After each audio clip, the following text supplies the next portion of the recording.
It's personal between me and you, and I'm going to do you some serious harm, you big stiff idiot. The untouchable True School Sports Empire proudly presents something the boxing games are missing. Hey, what's going on? It's your boy BT, and I came here to talk some boxing with the thousands of True School Sports subscribers. Now, man, oh man, poetic justice. I love in boxing, it doesn't always happen, but when it does happen, you gotta love some good old-fashioned poetic justice. Now, if you guys don't know what I'm speaking about, let me inform you. So, we know that Vergil Ortiz had signed to fight David Avanesyan on August the 6th at the Dickies Arena in Fort Worth, Texas. That was supposed to be a WBC final eliminator. Well, now it turns out that at the 11th hour, Avanesyan hasn't been signing his contract, supposedly, and the fight's fallen apart for whatever reason. And now it looks like the matchup that I wanted all along, because it was the matchup that was originally signed, and it was really pissing me off how Vergil Ortiz's fans and boxing media were allowing Vergil Ortiz to get away with this. But you know, he's gonna fight Michael McKinson now, and this is a great thing for so many different reasons. First and foremost, you know, you can't. It wasn't fair to McKinson when he came here from the UK. He signed to fight Vergil Ortiz. Before he signed to fight Vergil Ortiz, the fight had been pushed back many times, going back from like late October, November last year to, you know, March of this year to when he pulled out the fight. So he made his American debut. They switched his opponent on him like 2 or 3 times. They gave him like the most ugliest style that they could have possibly given him. They gave him a style that was similar to his own in Alex Martin. He won the fight, which is a credit to him under those circumstances, because it's not always easy to be the guy on short notice, especially when he's a guy that's similar to yourself, a southpaw. But you know, they really, I think Golden Boy and I think he was done wrong. I think his American experience was not what it was supposed to be. You know what I'm saying?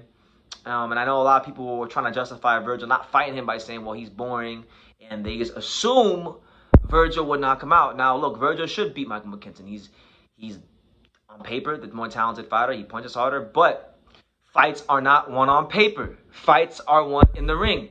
And if you sign a contract to fight someone, you don't get a pass because people think you would beat him. So I'm excited that this is happening, especially for Vergil. You know, Vergil is a guy that has not fought a southpaw yet, and I think this could be great preparation for him if he's going to be fighting at that world-class level.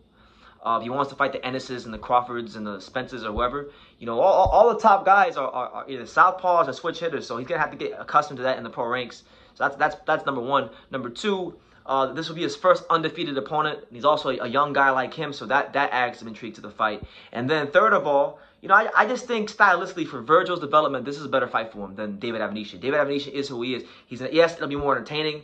He'll come forward. He'll make it like really an exciting fight, because he'll play into what Vergil likes doing. But if Vergil needs to see different looks and different styles if he wants to become the fighter he wants to become. Now, pivoting to the Michael McKinson side of things, this is a golden opportunity in his career, because this is a guy that when he turned pro, there was not a lot of fanfare. He fought in the small hall shows in the UK.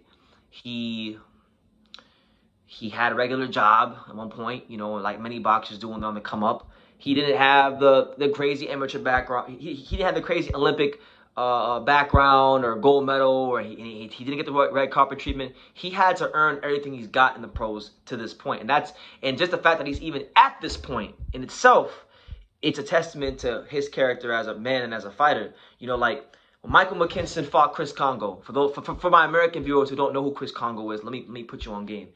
When Michael McKinson fought Chris Congo was getting a lot of hype in the British boxing community. I had people telling me on my channel, you know, check out Chris Congo, check out Chris Congo. So I had seen a couple fights of his, but then the one fight that I was really tuned into was when ultimately he fought Michael McKinson.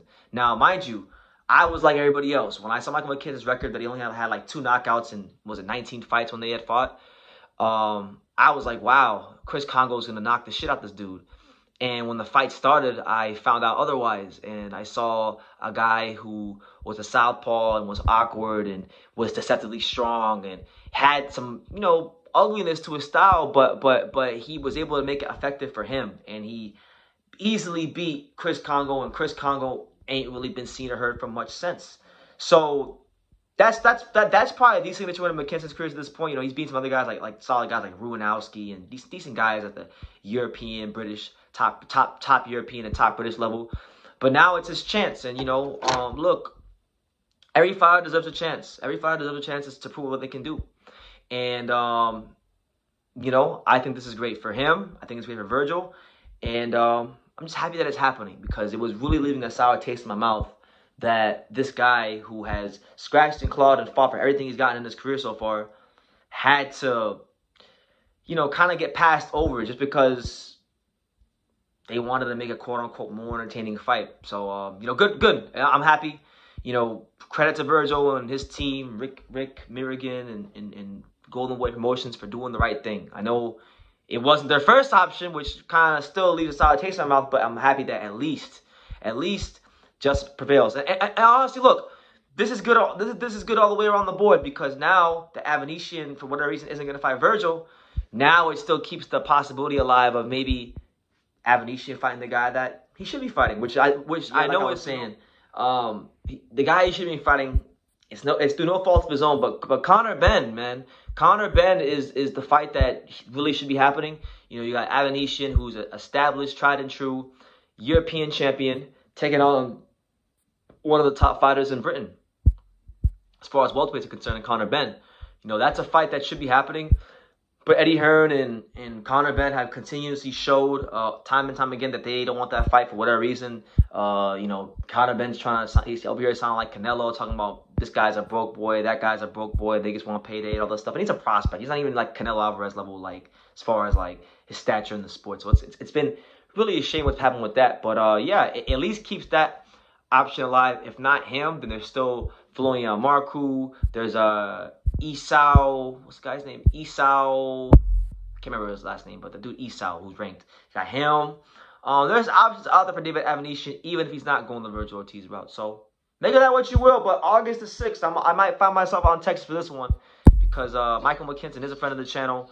Michael McKinson is someone that, you know, I think is one of the better British welterweights out there, and I think he deserves a shot to prove what he can do against a guy who's looked at to be a world level fighter. So we're going to learn a lot about Vergil in this fight.